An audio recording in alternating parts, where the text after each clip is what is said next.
nós vamos continuar o estudo do nosso livro Obras Póstumas. Nós estamos tratando da fotografia e da telegrafia do pensamento. Primeiro nós tratamos da parte em que Kardec aborda sobre as imagens que são produzidas no pensamento, na nossa mente, através do pensamento, e que, por consequência, acaba refletindo no nosso corpo fluídico, que, por sua vez, acaba também irradiando à nossa volta, muitas vezes sendo percebidas, né, essas imagens por pessoas que estão ali próximos a nós, ou mesmo tendo uma percepção à distância, né? Então, tivemos esse assunto. Agora nós vamos entrar numa outra parte, numa segunda, que fala sobre a produção do pensamento propriamente dito. Não mais as imagens, né, que são armazenadas na nossa mente, mas agora o pensamento como uma linguagem propriamente dita, que é exatamente a linguagem, né, que é tratada no mundo espiritual. Então aqui Kardec começa dizendo o seguinte para nós. Eu estou na página 172 da versão do Obras Póstumas do Leon Denis, e aqui então ele diz o seguinte: quem é que na Terra sabe de que maneira se produziram os primeiros meios de comunicação do pensamento? Como foram inventados, ou melhor, encontrados? Pois não se inventa nada, tudo existe em estado latente. Cabe aos homens procurar os meios de colocar em uso as forças que lhes oferece a natureza. Quem sabe o tempo que foi necessário para se servir da palavra de uma maneira completamente inteligível? Aqui, inevitavelmente, né, nós somos levados a um filme muito interessante, uma produção francesa, que falava sobre o fogo. E nesse filme mostrava as primeiras comunidades organizadas dos homens na época pré-histórica, quando eles estavam lidando com o fogo. E o filme inteiro se passa sem nenhum tipo de linguagem, exatamente porque ainda não havia, o homem não havia desenvolvido ainda essa capacidade de se comunicar através da palavra articulada. Então era normalmente através de grunhidos, de gritos, de ameaças, né, de sons simplesmente que eram emitidos. Então o filme inteiro, que é um filme muito interessante, um filme muito dinâmico, diga-se de passagem, diferentemente do que a gente imagina, imaginando que seja, já que é um filme que não tem palavras, não tem falas, é um filme monótono, né? Pelo contrário, é muito interessante. Então, ali mostra, dá para nós um exemplo de várias situações em que o homem vai se descobrindo através do seu potencial, através da relação de outras comunidades, porque eles tinham uma pequena tocha, uma pequena lamparina, onde eles armazenavam um fogo que eles conseguiram produzir, e por um acidente, esse fogo então se apagou, acabou caindo numa pequena lagoa e eles perderam o fogo. E a missão deles era exatamente, né, de um pequeno grupo dessa comunidade, sair em busca de algum lugar onde tivesse fogo que eles pudessem pegar e levar de volta.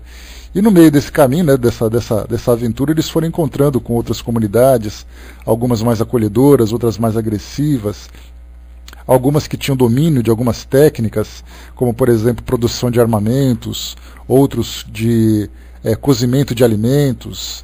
Num outro caso, nós tivemos ali o homem descobrindo a sua sexualidade, não daquela forma primitiva, animalesca, né, mas de uma forma de transmissão de sentimentos. Então é um filme muito bacana.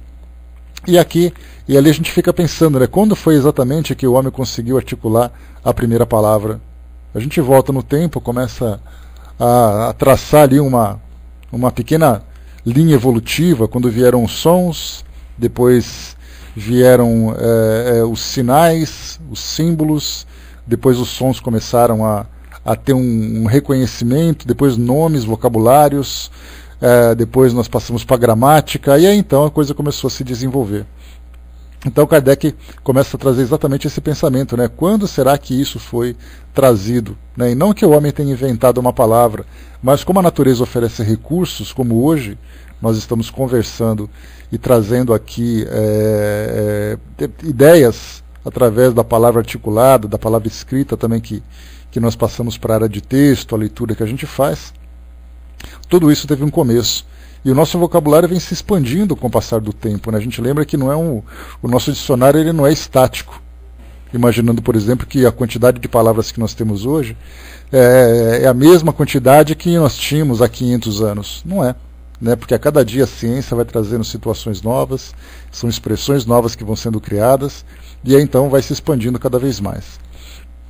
E Kardec continua: quem sabe o tempo que foi necessário para se servir da palavra de uma maneira completamente inteligível.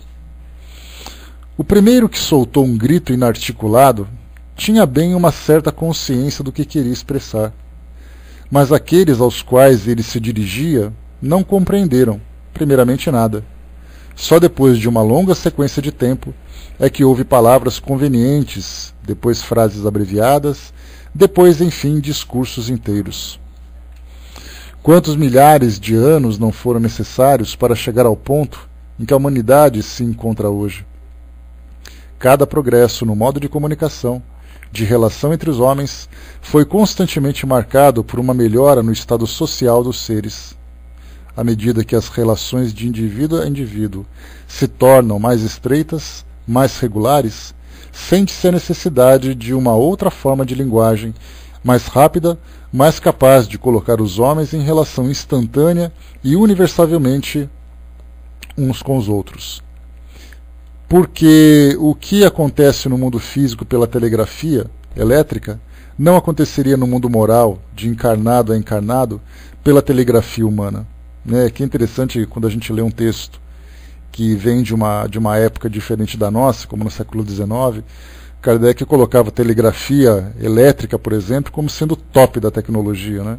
E então a gente fala sobre telegrafia, sobre sinais elétricos, né? E hoje nós estamos, né, vivendo na era da informática, onde informações instantâneas percorrem um tempo que a gente não consegue nem compreender direito como isso funciona, e sem falar que no futuro nós temos ainda novas tecnologias que farão com que as nossas mensagens se tornem ainda muito mais rápidas, né?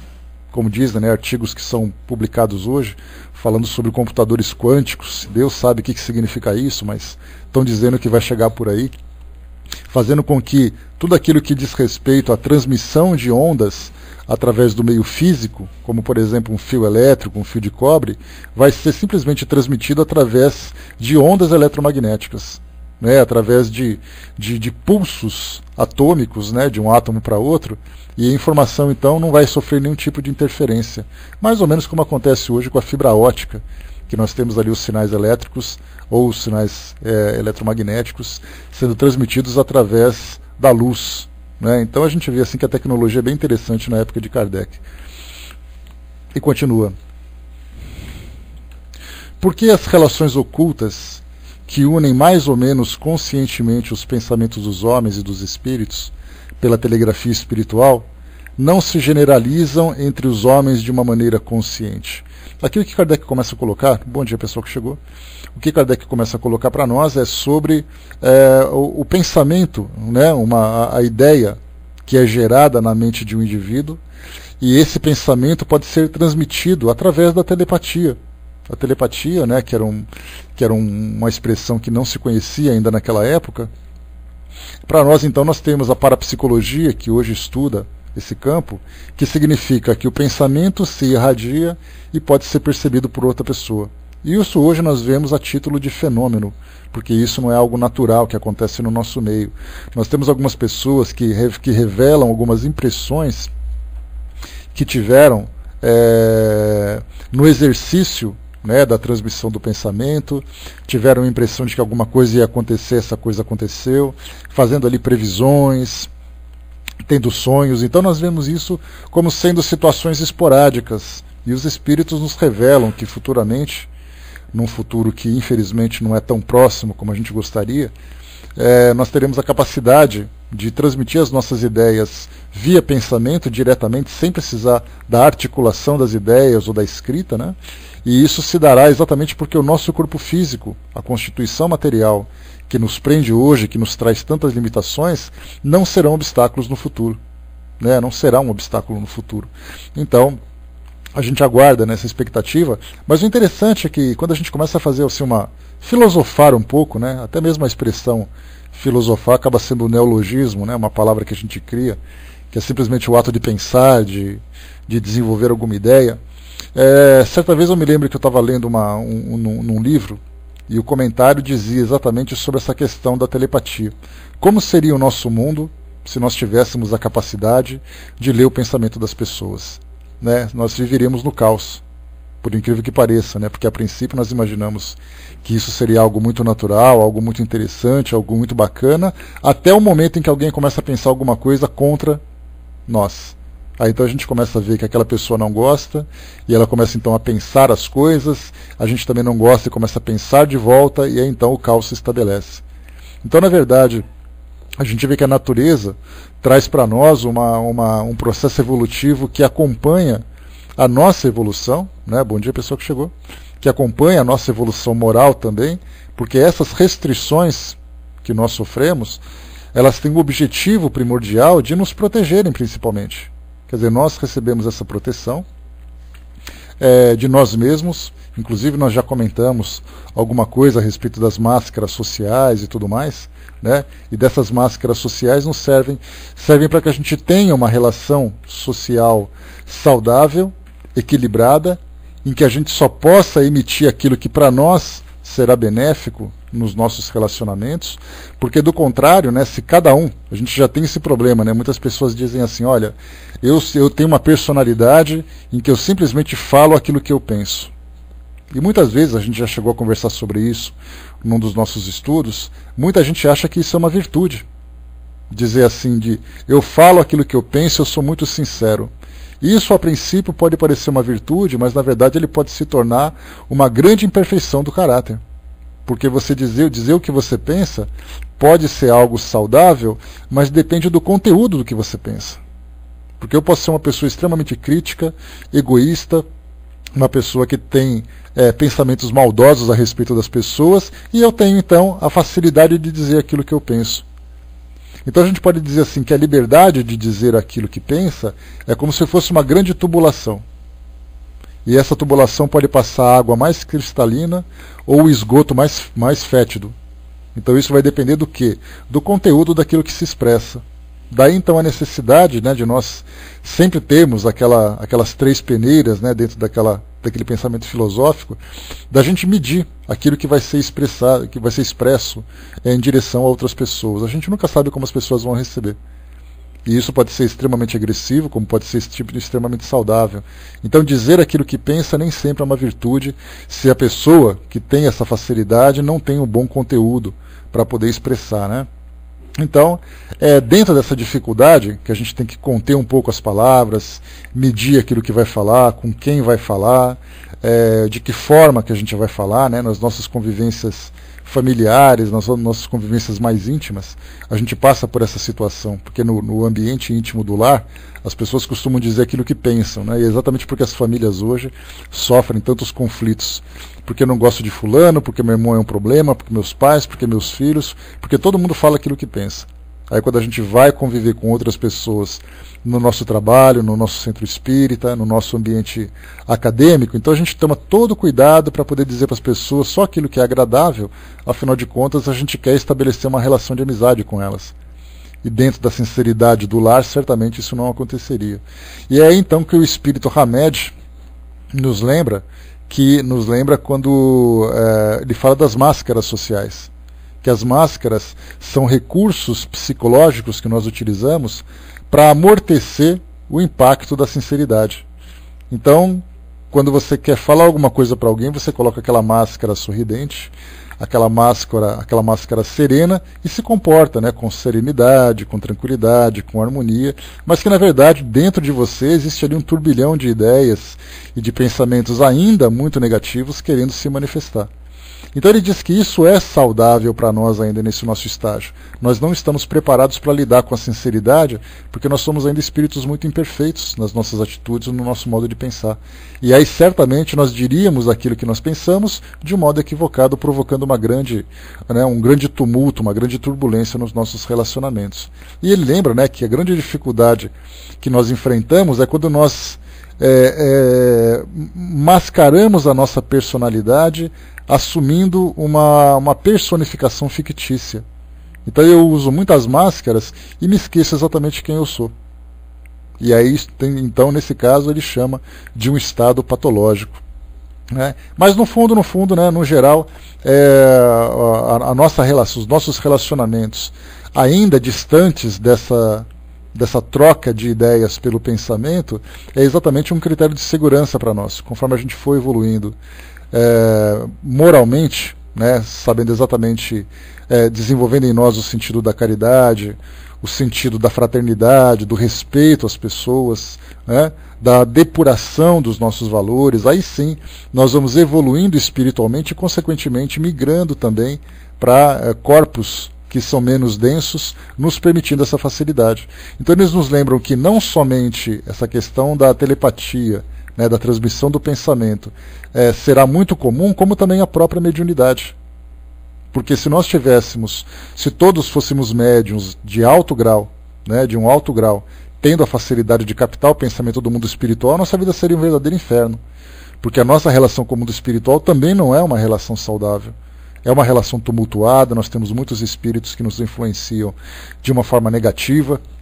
E se a gente pudesse ouvir o tempo todo o que eles têm a dizer, a gente viveria assim, né, um mundo paralelo, extremamente tumultuado, extremamente problemático para nós.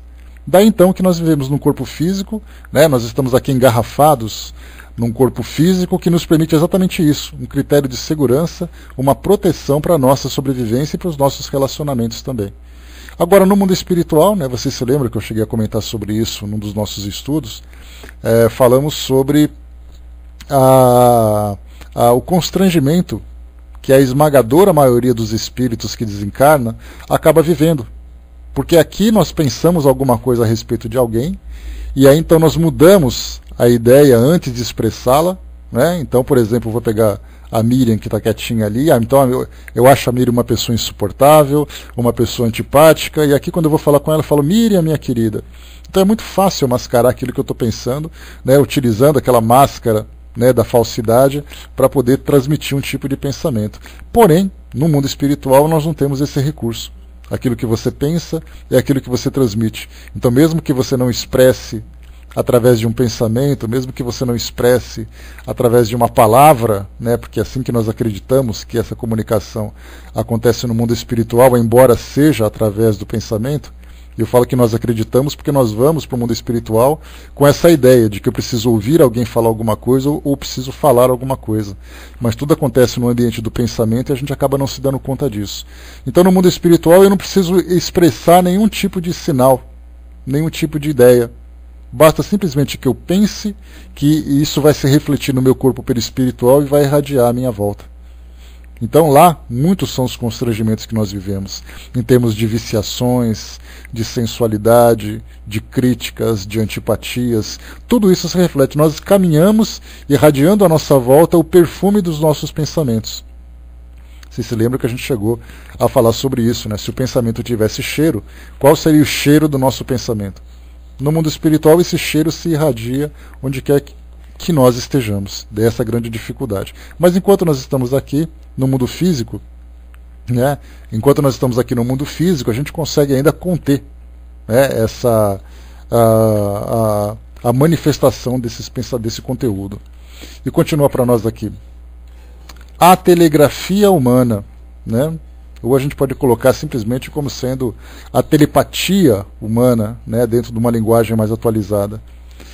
Eis certamente com que provocar o sorriso daqueles que se recusam a admitir tudo que não passa pelos sentidos materiais. Aqui Kardec já começa a considerar que, como, né, a ciência materialista ela é ainda muito ligada às impressões naturalmente materiais, dificilmente nós vamos pegar um cientista que diz assim: olha, você acredita na telepatia? Ele vai dizer: não acredito, né? Mesmo que nós tenhamos aí tantas e tantas experiências que foram feitas, né, pelos neurocientistas, pelos parapsicólogos que desenvolvem esses estudos e tudo mais. Então, como a gente lembra, né, que os cientistas hoje, através da neurociência, começam a estudar os impulsos elétricos do cérebro. Então nós temos hoje pessoas que fazem exercícios com equipamentos por exemplo, um computador, cujo cursor é movido pelo impulso do pensamento. Então, colocavam inicialmente aquele monte de eletrodos, né, aquelas touquinhas bem simpáticas, bem bonitinhas que as pessoas ficam, cheio de eletrodos, e aí então ele começa a pensar. Então ele olha para o mouse vem para cá, o mouse vem para lá, ele consegue com um piscar de olhos fazer ali um clique, né? Então várias experiências são feitas. E atualmente nós tivemos ali a transmissão do pensamento a uma certa distância, comandando o computador pelo pensamento. Então hoje, quando se fala sobre as energias que o cérebro é capaz de transmitir, já não é mais algo tão polêmico assim, já que nós temos tantas experiências comprovando isso. Principalmente quando se fala sobre esse grupo o grupo que trabalha com a acessibilidade, né, com pessoas portadoras de deficiências físicas e tudo mais. Então o desenvolvimento de equipamentos que facilitem a vida dessas pessoas acaba sendo ali uma prioridade para esses grupos. E essa transmissão do pensamento é fundamental, principalmente para as limitações que são mais severas. Então hoje nós temos ali uma comprovação de que realmente existe no nosso cérebro um impulso, né? Um impulso elétrico que é capaz de se irradiar. Por enquanto, através dos fios. Né? Alguns experimentos, mais uma vez, através de uma transmissão à distância, e futuramente, quem sabe, né, nós teremos ali equipamentos no nosso cotidiano que consigam fazer isso. Equipamentos que consigam fazer isso. Né? Então, continua aqui para nós. Mas o que mais importam as zombarias dos presunçosos.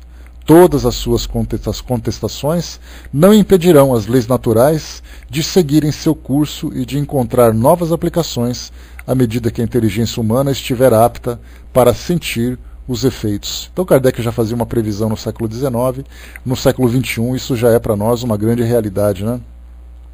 Equipamentos que são capazes de perceber os movimentos, como é o caso dos videogames.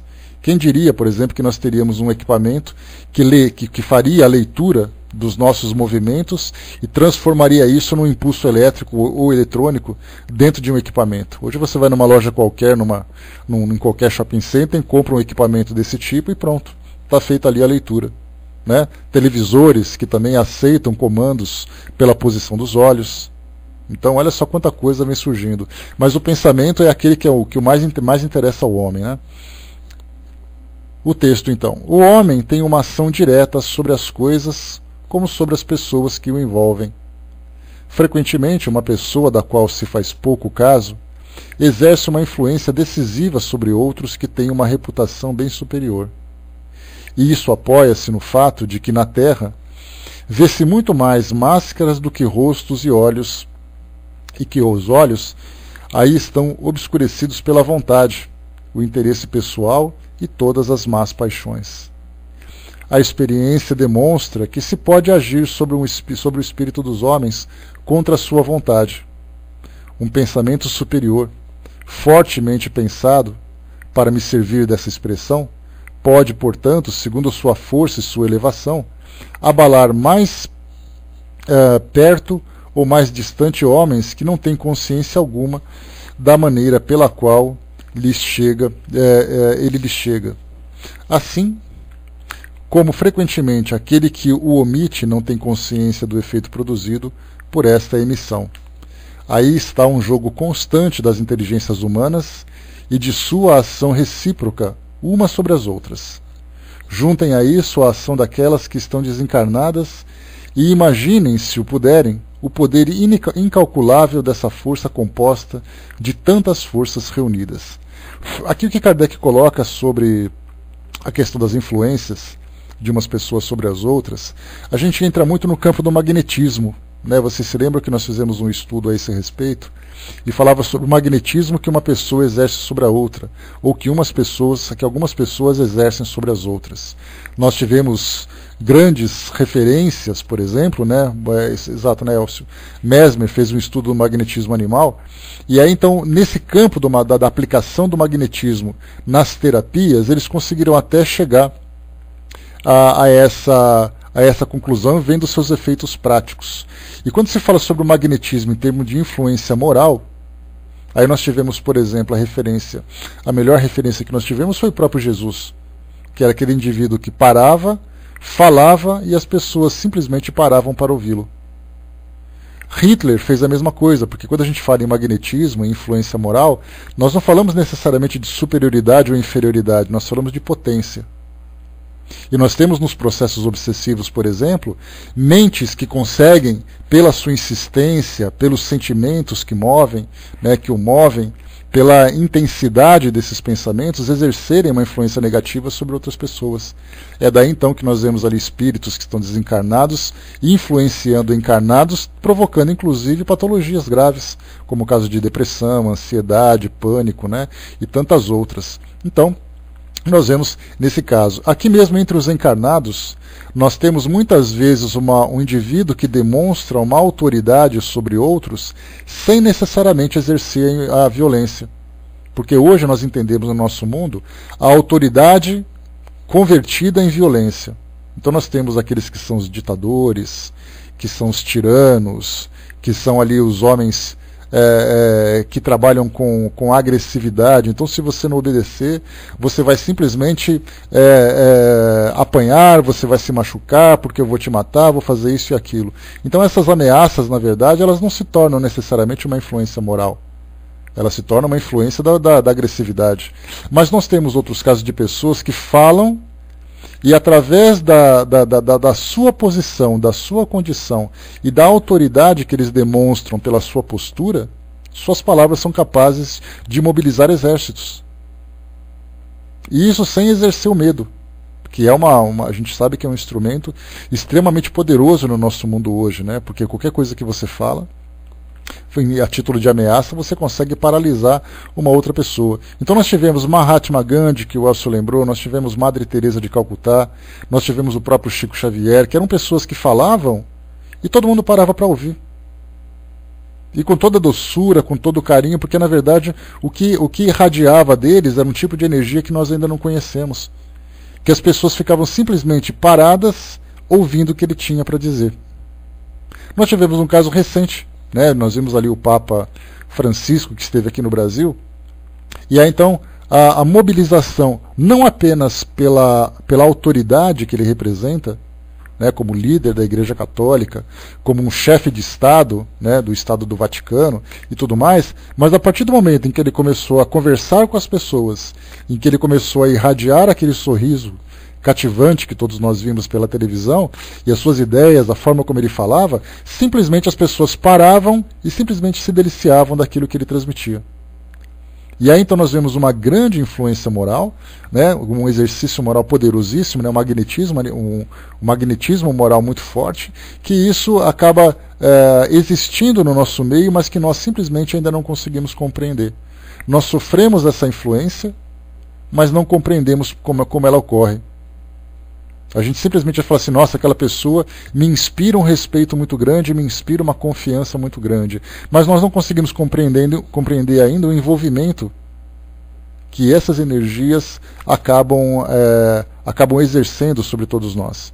Né? Então, nesse jogo constante que Kardec coloca aqui, né, está um jogo constante de inteligências humanas e de sua ação recíproca, umas sobre as outras. Então, nós estamos assim, o tempo todo nos influenciando. E a grande dificuldade que nós acabamos criando nesse sentido é exatamente que muitas vezes eu desejo, ainda que de uma forma inconsciente, impulsionar o meu pensamento sobre uma pessoa e aquela pessoa repele esse meu pensamento, porque ela também tem ali a sua liberdade, ela tem ali a sua forma de pensar. É aí que nascem as antipatias, sem sequer nós compreendamos por quê. Você vai a uma festa, numa reunião familiar, numa reunião profissional, de trabalho, e aí então você começa a expressar a sua opinião, vem alguém e expressa uma opinião contrária, e você já começa a olhar torto para ela. Você não sabe nem porquê, você nem conhece, na primeira frase, do jeito que ela faz, muitas vezes de um jeito muito espontâneo, de um jeito muito extrovertido, e aí então você é uma pessoa um pouco mais contida, mas você gostaria de ser como ela. Aí você já começa a sentir aquela antipatia por ela, sem ela ter dito absolutamente nada diretamente para você. É o jeito dela que incomoda. E aí nós vemos energias que são incompatíveis entrando em choque. É isso que Kardec traz para nós e é isso que os espíritos comentam também. Algumas vezes você vai conversar com um espírito, né, por exemplo, numa consulta espiritual que você faça no centro espírita, e aí então você começa a falar para ele aquilo que você está pensando, e muito antes de você expressar o seu pensamento, a sua identidade vibracional, né, que foi essa expressão que eu passei para vocês numa outra vez, porque todos nós temos uma identidade. Né, aquilo que eu penso, a experiência de vida que eu tenho, os meus valores, o meu modo de pensar, etc. e tal, isso forma, cria em torno de mim essa psicosfera que André Luiz chama, e que Kardec também já usou uma expressão semelhante. Nós criamos em torno de nós um campo energético que expressa exatamente aquilo que a gente é. Então, quer dizer, vocês conseguem perceber o que eu sou muito antes de eu dizer qualquer coisa. Simplesmente se aproximando. Isso se tiver uma sensibilidade. Mas no caso, por exemplo, de uma consulta espiritual, os espíritos já têm essa percepção. Então você se aproxima do médium, vai conversar com o espírito. Quando você chega perto, o espírito já sabe o que você é. Se você é uma pessoa que é problemática, uma pessoa que tem uma fragilidade moral, uma pessoa que tem medo, uma pessoa que tem isso. Então, na verdade, o relato que você vai transmitir para ele é simplesmente um complemento. Porque a sua identidade já foi transmitida. E os espíritos identificam a intensidade do magnetismo de alguém, de chegar para você e falar assim, olha, eu sinto que você tem um magnetismo muito forte, uma capacidade de envolver as pessoas. E aí significa o quê? Que você tem esse potencial. Agora, a forma como isso vai ser utilizado já é uma outra história. Porque, como eu falei para vocês, nós falamos de campo magnético, mas nós falamos de intensidade, de potência de irradiação desse campo magnético, mas nós não falamos da essência moral que o constitui. Então eu posso ser uma pessoa que tem uma capacidade de envolvimento e eu posso ser um caloteiro. Eu me lembro de um filme nacional que foi lançado, de uma pessoa que tinha uma capacidade enorme de envolver as pessoas, de seduzir, de enganar, e depois ele dava um golpe e ia embora. Né? O Hitler, por exemplo, ele tinha essa força muito grande, né? O Olivia, que eu comentei com vocês. Então nós temos desde aquele que impõe a autoridade através da força, mas quando a gente assiste, por exemplo, um documentário da época da Segunda Guerra Mundial, ali no final da década de 30, começo da década de 40 e tudo mais, nós vemos nos discursos que ele fazia em praça pública, com aquele jeitão dele engraçado, do nosso ponto de vista, né? Principalmente porque a gente não entende muito o que ele está falando, mas assim, a forma como ele fala, para quem vê a tradução, os pensamentos que ele irradia, as pessoas ficam completamente embevecidas.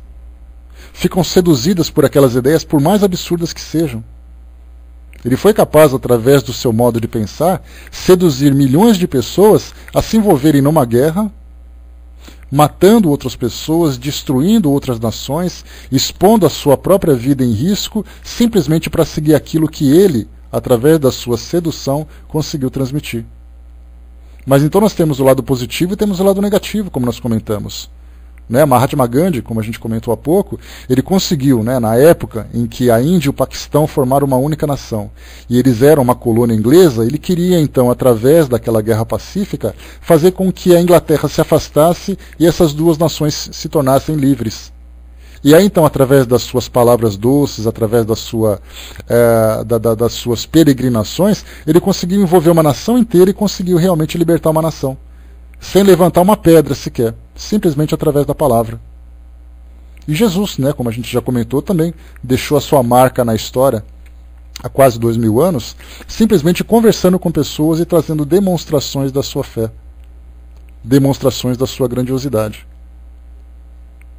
Chico Xavier, como a gente já comentou, foi a mesma coisa, conseguiu mobilizar, né, o meio espírita aqui no Brasil. Então há aqueles que gostam, há aqueles que não gostam, muito mais, né, existe uma simpatia por aquilo que ele representa como pessoa, e existe uma antipatia pela idolatria que muitas vezes acaba sendo exercida sobre ele, né? Mas de um modo geral, ninguém pode negar que ao se aproximar dele, todo mundo fica completamente paralisado.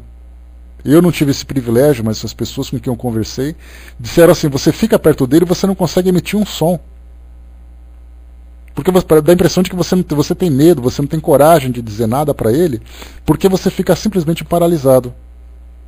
E isso mostra exatamente uma potência magnética muito grande. E é disso que Kardec aborda aqui para nós.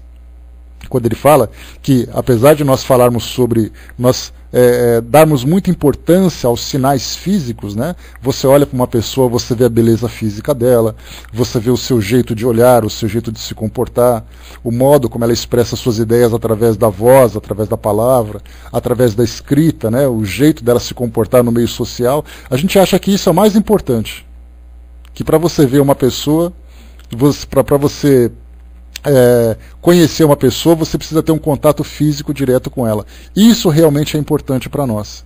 Mas muito antes disso acontecer, existe simplesmente aquela proximidade.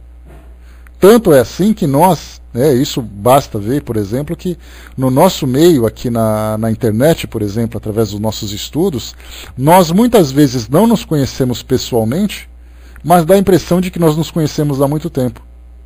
E isso não tem nada a ver necessariamente com encarnações anteriores. É simplesmente os campos vibratórios que nós estamos emitindo uns em direção aos outros, e a gente lembra que esses campos vibratórios não têm distância.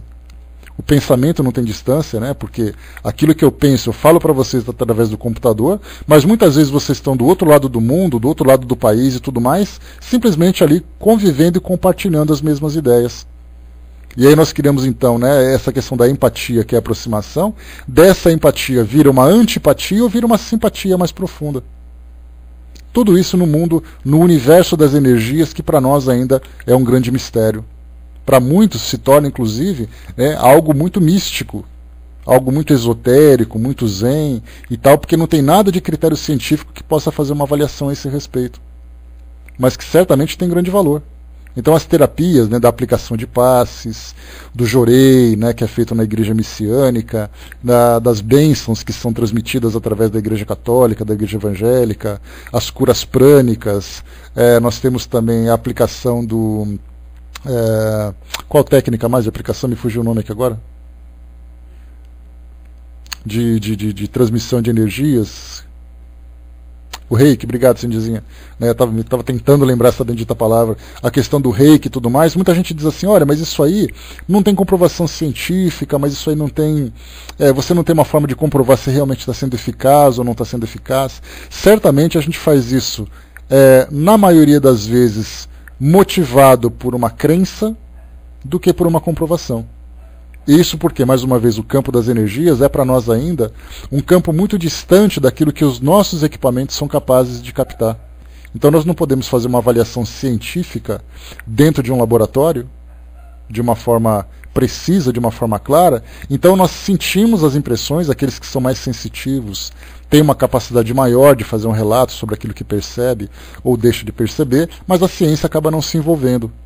E isso porque ainda não tem condições de adentrar nesse meio, de ter essa percepção mais aprofundada.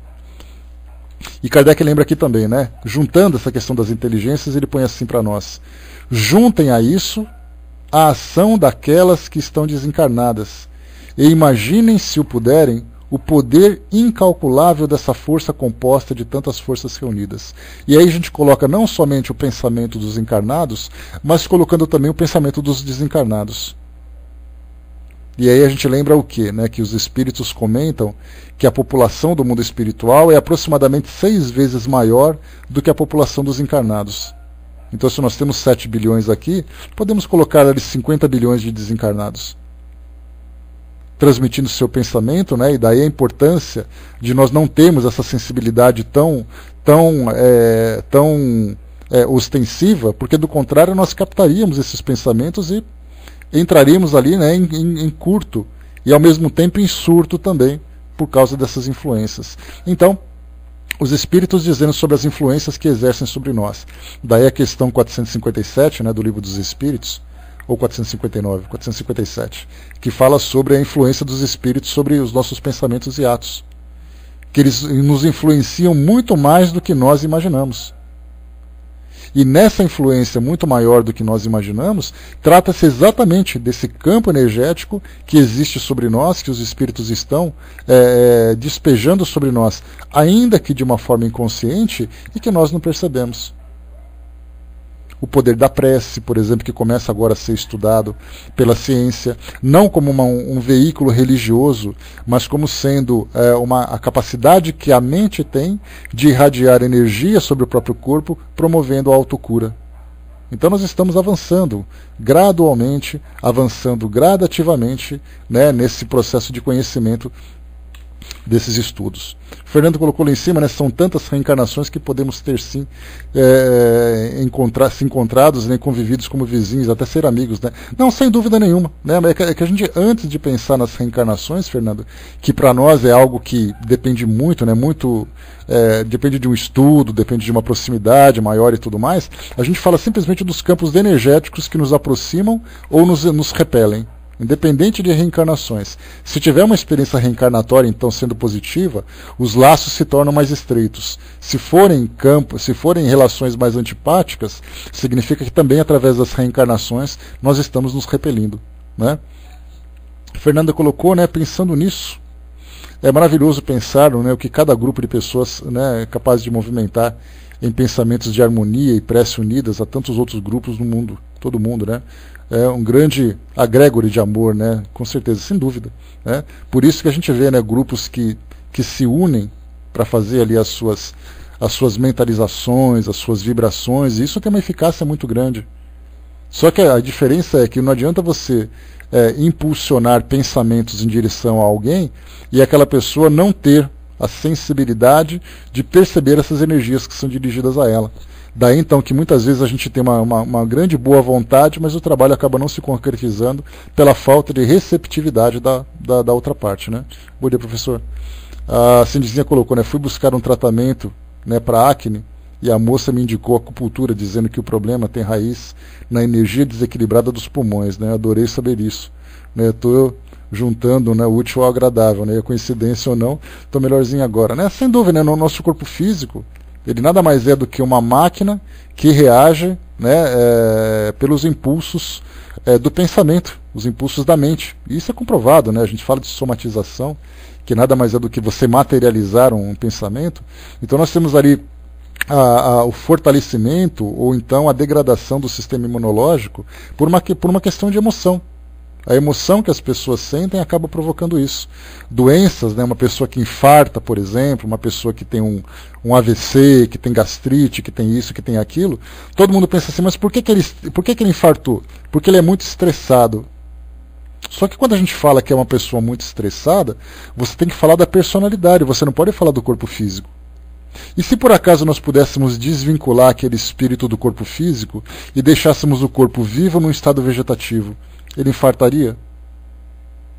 A menos que você colocasse substâncias naquele organismo que provocasse ali, né, um infarto, um problema qualquer vascular que ele tivesse, né, que ele poderia ter, aí sim você causaria uma doença no corpo. Mas fora isso, quando você incorpora a personalidade, que tem ali emoções, sentimentos, temperamento, e você coloca esse corpo para trabalhar naquele organismo, o organismo vai trabalhar no ritmo daquela personalidade. E é aí que a gente vê que sim, a mente tem uma grande influência sobre o organismo do indivíduo. E daí então muitas doenças. A gastrite, por que existe gastrite? Aí a pessoa fala assim, nossa, eu estou trabalhando demais, eu estou passando um estresse lá na minha casa, eu estou com um problema disso, um problema daquilo, eu não consigo resolver nada, meu estômago está quase explodindo. E isso se dá através do quê? Da força do pensamento. Então, não somente esses grandes distúrbios, esses grandes desequilíbrios acabam ocorrendo, como eu falei para vocês, problemas gastrointestinais, problemas neurológicos, cardíacos, problemas psicopatológicos, né, como é o caso, por exemplo, de uma depressão que acaba acontecendo, né, por causa da baixa, né, dos elementos bioquímicos do nosso organismo, mas nós temos situações simples também. Um estado emocional pode fazer uma pessoa perder cabelo. Um estado emocional faz uma pessoa ter cabelo branco. Um estado emocional faz a pessoa ter mais ou menos espinhas. Tudo isso por quê? Porque a nossa mente tem essa capacidade. A André colocou, né, o pior em crianças, imagina quando ficarem adultos. Pois é. Quando vierem ali os problemas maiores, né, os desgastes maiores, não tenhamos dúvidas que virão também comprometimentos maiores. Fernando colocou, meu primo que é médium, fez uma palestra, né, e falou sobre fé, né, e deu como exemplo de um tio nosso, ele fez uma cirurgia que demorou para cicatrizar e reclama que os outros em sua volta que fizeram a mesma cirurgia estava tendo alta e ele ali, né? No caso, ele não acreditava em nada. Porque a mente realmente tem um poder muito grande, né? Tanto que isso vem sendo estudado cientificamente. Nós temos hoje grupos de profissionais da área de saúde que estão ali avaliando, né, o poder da fé de cada pessoa na sua própria cura. E até mesmo, né, de grupos de indivíduos. Vamos pegar duas experiências. Uma delas mostra que eles fazem uma entrevista com um paciente que está internado e pergunta qual é a religião dele, qual é a frequência na sua religião, né, o que ele acredita exatamente, coisa e tal. Eles vão preenchendo um formulário. E ali, então, para outras pessoas, eles dizem assim, eu não acredito em nada, ou eu só vou quando eu tenho casamento, eu acredito em Deus, mas não sou praticante. Tá? Então eles começam a dividir esses grupos de experimentos. A partir do momento em que eles dividem esses grupos, eles começam então a oferecer placebos, que são aqueles comprimidinhos de farinha, para que a pessoa acredite que aquilo tem uma força maior. E foi constatado o quê? Que as pessoas que oram mais, as pessoas que têm uma fé mais intensa, conseguiram alcançar uma cura mais rápida e mais eficaz. E por outro lado, uma outra experiência, pegaram então um grupo o pior ou o melhor que funciona, né, fraterna? Então assim, um outro grupo de religiosos, né, pegaram ali católicos ou evangélicos e tudo mais, foi formado um grupo desses religiosos, e aí então qual foi a experiência que eles fizeram? Pegaram um grupo de pacientes, dividiram esse grupo em dois, pegaram os nomes de um desses grupos, né, o nome de todos os pacientes, e submeteram o nome desses pacientes àquele grupo de oração. E aí faziam preces diárias, emitindo ali pensamentos de cura, pensamentos de amor, pensamentos de fé e tudo mais, e o outro grupo ficou sendo tratado com medicamento comum.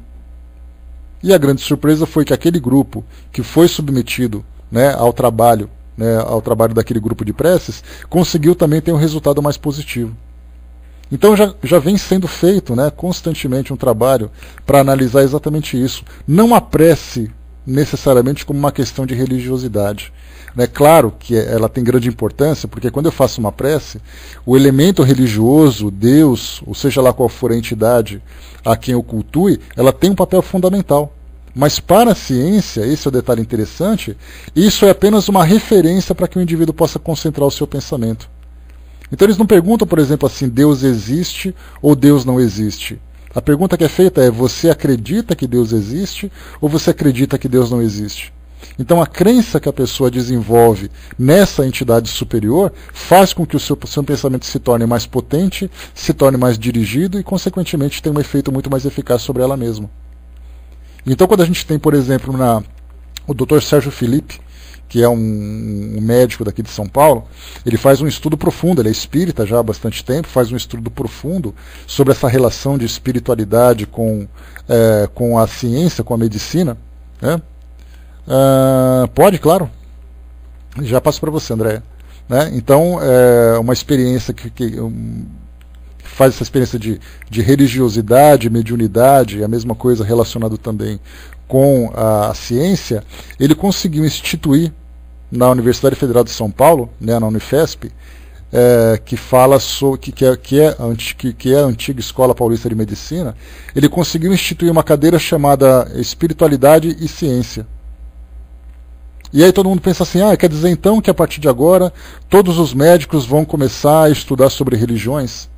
Na verdade não. Essa cadeira trata exatamente disso, de você entender que a crença de um paciente, a fé de um paciente, tem um papel fundamental na sua cura. E o médico que tem essa visão, ele começa a tratar o paciente de uma forma muito mais humanizada do que simplesmente tratar o paciente como um organismo doente. Você considera também a fé do paciente como um elemento de autocura. E o médico que tem essa consciência, aliás, os profissionais, a Associação Médico Espírita Brasileira tem feito um estudo muito interessante, que todos os profissionais da área médica que estudam esse lado da espiritualidade têm uma forma muito particular de lidar com o paciente. E isso facilita só a atenção que você devota ao paciente, o cuidado de você respeitar a sua crença, de você respeitar a sua humanidade, durante um processo de cura, acelera em muito o seu processo de autocura. Hermes colocou, né, tem uma convicção que o dia em que melhorar-me em minhas atitudes eu farei, né, milagres tal qual os apóstolos de Jesus. Né? Isso seria muito interessante para todos. Né? Então, por isso que nós falamos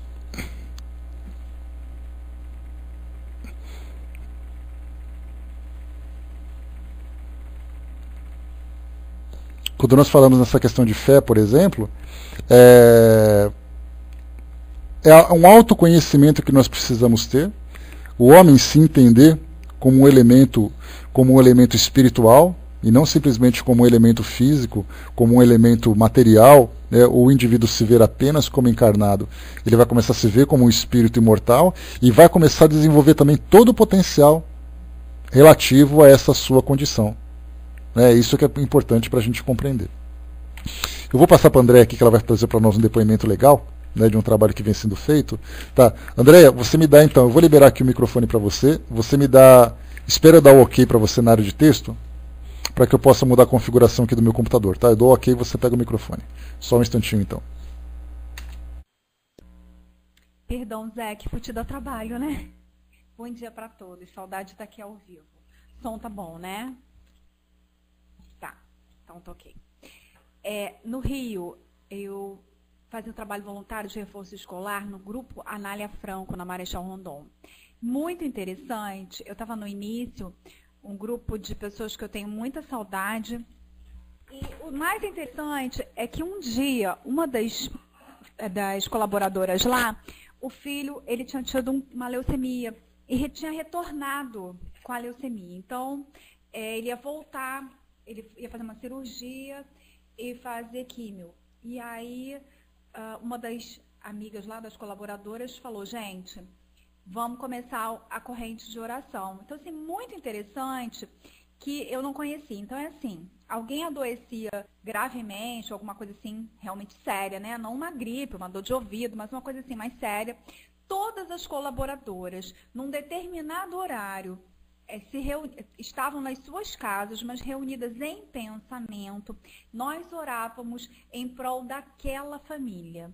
Não para que a pessoa se curasse, porque aí independe da nossa vontade, mas para que o ambiente da família, para que a mente daquelas pessoas, para que houvesse uma tranquilidade, uma paz interior, para as pessoas passarem por aquele momento. Então, assim, eu aprendi, achei assim, lindo demais, e como faz toda a diferença. Aí, vim morar aqui na região dos Lagos, e uma amiga tem 2 meses, mais ou menos, a filha pequena de 3 anos, eu acho, não passa disso, 2 anos e meio, 3 anos. Ela apareceu com uma dor no pé, que não conseguia botar o pé no chão, enfim, toda uma dor e uma dificuldade de achar por que aquela dor. E aqui a região é difícil de médico, né? A parte hospitalar é muito complicada. Então ela teve que ir para o Rio, mas tudo muito difícil. Para achar um neuropediatra, tudo era difícil, tudo complicado. E eu me lembrei desse grupo e dessa atitude.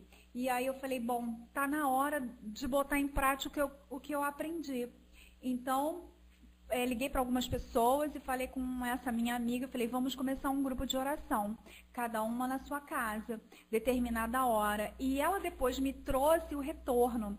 Ela é católica, mas ela me trouxe o retorno. Ela falou, Andréia, fez toda a diferença esse grupo de oração, porque eu estive mais calma, parece que houve as coisas começaram a se organizar, os médicos começaram a achar o que era o problema, os exames foram feitos e tudo se organizou. A menina ficou mais calma, porque é uma criança pequena, que teve toda uma rotina alterada de muitos exames, porque foi se pesquisar a todos os níveis o que podia ser. Então, assim, é uma experiência que eu gostaria de transmitir, porque se alguém precisar, se alguém achar que há uma oportunidade, faça, porque realmente faz toda a diferença para a família, para a pessoa que está precisando e até para os médicos, eu acredito, né? Era essa experiência que eu queria compartilhar com vocês, que sim, até hoje deu super certo. E a minha prima também, grávida de gêmeos, isso já tem bem 7 anos. Ela teve de repouso absoluto, estava muito complicado. E não botei.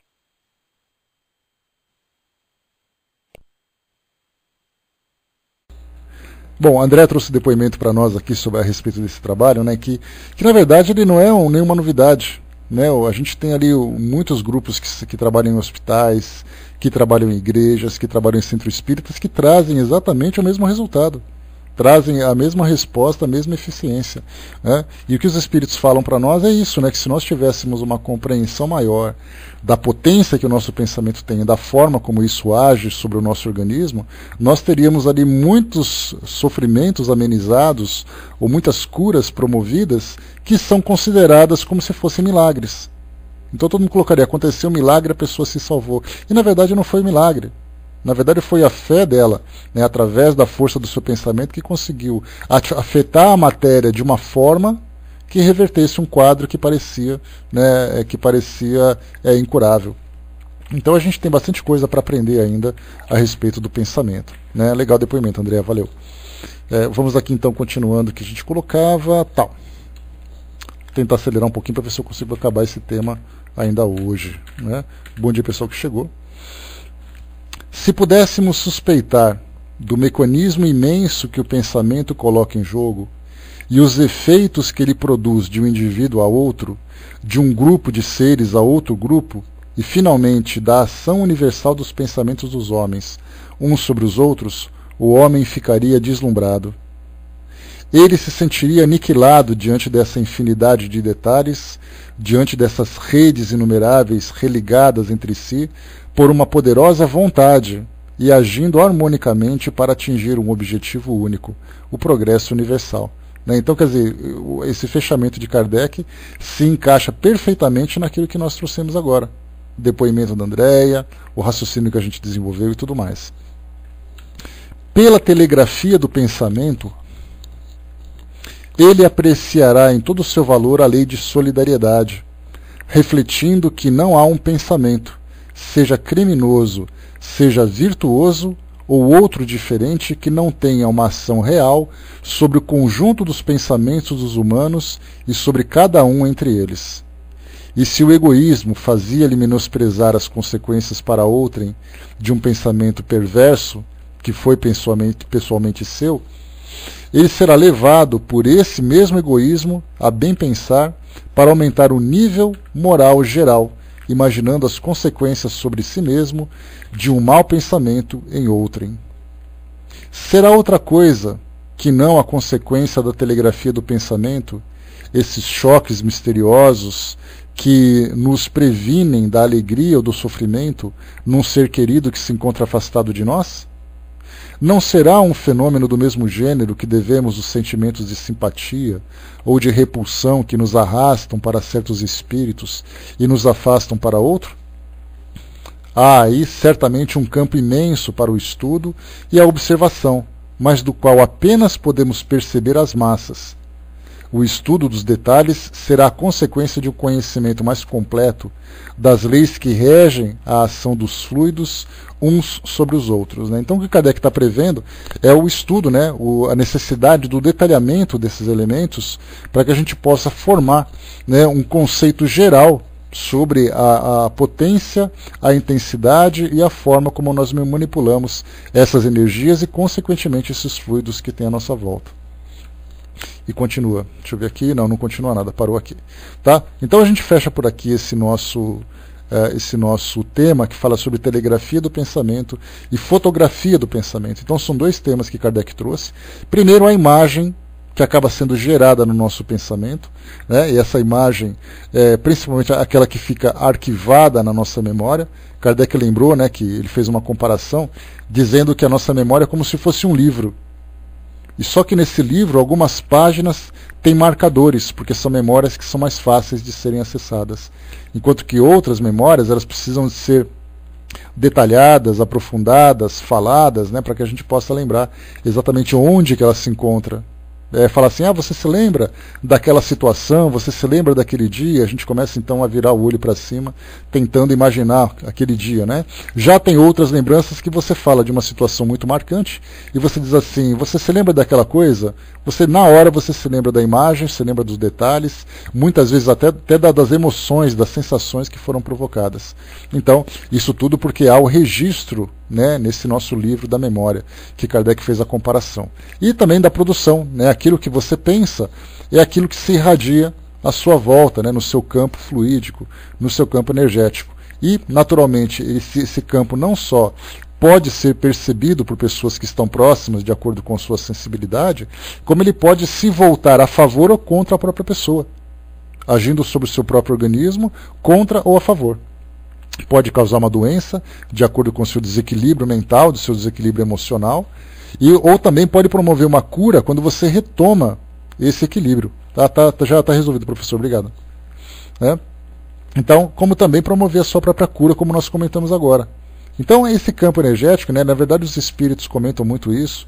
Eu me lembro de um texto de Humberto de Campos, quando ele falava, né, Humberto de Campos contou muitas histórias através do Chico, e aí então ele dizia o seguinte, né, que ele falava sobre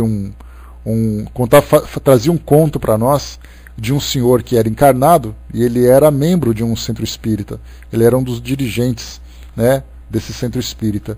E então ele era médium, trabalhava na casa, os espíritos trabalhavam com ele dentro das possibilidades que ele oferecia e tudo mais. E aí então ele veio desencarnar. Foi recebido no plano espiritual como um grande trabalhador, foi recebido no plano espiritual com todos os méritos do trabalho que ele realizou e tudo mais. Mas o detalhe interessante é que ele foi, depois de um tempo, da sua adaptação, de sair daquele estado de perturbação, ele foi então designado para trabalhar no centro espírita, onde ele desenvolvia as tarefas quando era encarnado. E aí então o trabalho dele seria exatamente trabalhar com os médiuns da casa. E aí então ele começou a perceber a dificuldade. Ele falou, é impressionante como a gente emite pensamento para os encarnados, eles simplesmente não ouvem. Não ouvem não porque tem sensibilidade, mas porque eles estão com a cabeça no mundo da lua, porque eles estão distraídos fazendo outras coisas, porque eles estão dando passe pensando no carro que está lá fora na garagem, pensando na novela que já começou e aquele capítulo importante, no futebol que está torcendo. Então ele fica assim, é impressionante o trabalho que eu dava e eu não me dava conta. E agora que eu estou do outro lado fazendo a mesma tarefa, eu estou sentindo na pele a dificuldade que todos os encarnados oferecem, em virtude de não terem consciência da importância da harmonização do pensamento, da importância da sintonia que precisa ser estabelecida com o plano espiritual.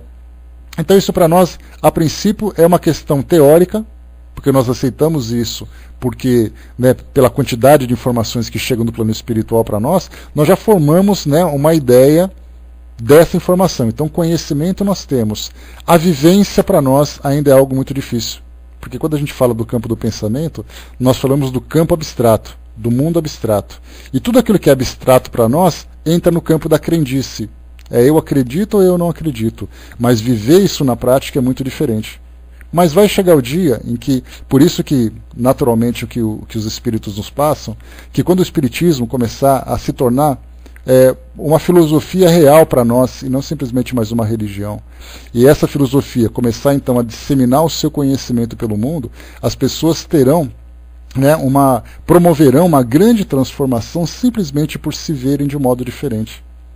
Eu tenho uma religião, eu acredito que quando eu morrer eu vou para o céu, eu vou para o purgatório, eu vou para não sei aonde, coisa e tal. Vive em função dessas crenças, mas não vive no seu dia a dia a filosofia se preparando para esse dia. É daí que nós teremos então tantas e tantas decepções para aqueles que chegam no plano espiritual imaginando assim, mas eu acreditava em tanta coisa, eu pensei que fosse daquele jeito. Você pensou, mas não agiu para construir o mundo daquele jeito que você imaginava. Então nós estamos aprendendo a lidar com essas energias, a ter um conhecimento mais profundo a respeito do passe, do magnetismo, da transmissão do pensamento, que é o que Kardec procurou através desse artigo que ele escreveu, publicado aqui no Obras Póstumas, para nos ajudar mais ainda no aprofundamento dessas questões, mas na vivência propriamente dita. Por isso que a gente vê que um curso de passes, por exemplo, realizado no Centro Espírita, não é você simplesmente ensinar a pessoa a focar o pensamento dela, a fazer a imposição de mão e acreditar que as coisas simplesmente funcionam. Na verdade, há necessidade de um preparo contínuo do médium passista, não apenas no momento em que ele se encontra na casa espírita, mas fora de lá também. Porque aquilo que ele vive fora é aquilo que ele traz dentro. Então a harmonia que ele traz de fora do centro espírita, ele vai explicar lá dentro. A perturbação que ele vive no seu dia a dia fora do centro espírita, certamente ele vai levar para dentro do centro espírita também. Então a gente vai com o tempo aprendendo a lidar com essas novas informações. A fraterna colocou, né, no caso de orarmos pela cura de alguém, é necessário que o doente saiba e acredite. É importante que ele saiba e acredite, fraterna. Tá? Não é porque o fato de você acreditar ou não acreditar que você não vai ser beneficiado. Mas como essas experiências que nós passamos para vocês, a pessoa promove a autocura a partir do momento em que ela mesma acredita na sua própria cura. E aí então quando ela recebe a potencialização desse pensamento por energias, por pensamentos e ideias que são de fora, né, do seu universo, certamente isso se torna muito mais eficaz para ela. Então essa receptividade dela é o que vai auxiliá-la. Né? Mas aí, alguém que está doente não acredita em nada, quer dizer que ele não é merecedor dessa cura? Pelo contrário, todos somos merecedores, nós sabemos disso. Né? Então antigamente não, atualmente se pensa assim também, né? Se você acredita em Deus, você é protegido de Deus. Se você não acredita, você é deserdado. Então quer dizer, o fato de eu não acreditar em Deus por ter as minhas dificuldades pessoais, significa que Deus não vai mais com a minha cara, vai ficar de mal de mim porque eu não acredito nele? Normalmente as religiões tradicionais trazem essa ideia. Se você não acredita, é porque você vai para o inferno. Na verdade não, né? Na verdade é o nosso pensamento que vai mudar isso tudo. O Hermes colocou, vale lembrar que o universo é como um grande depósito de pensamentos. Nossas ondas mentais são depositadas nesse depósito. Quando houver a necessidade de merecimento, os abnegados espíritos do bem manipulam essas energias e direcionam aos necessitados, direcionados muitas vezes por nós. Né? Então é importante a nossa contribuição. Por isso que os espíritos muitas vezes têm que trabalhar solitariamente, porque nós encarnados não contribuímos com o trabalho deles. Simplesmente porque nós não acreditamos, né, não acreditamos na potência dessas energias. Mas é importante a gente começar a refletir um pouco melhor sobre isso. O nosso próximo estudo vai ser aqui, estudo sobre a natureza do Cristo. Tá? Então na quinta-feira a gente começa a entrar nesse tema. E aqui Kardec fala sobre, né, a fonte das provas da natureza do Cristo. Né? Então se a gente pensa em Jesus como sendo um ser místico, como sendo um ser religioso, vamos entender então exatamente a potência desse espírito elevado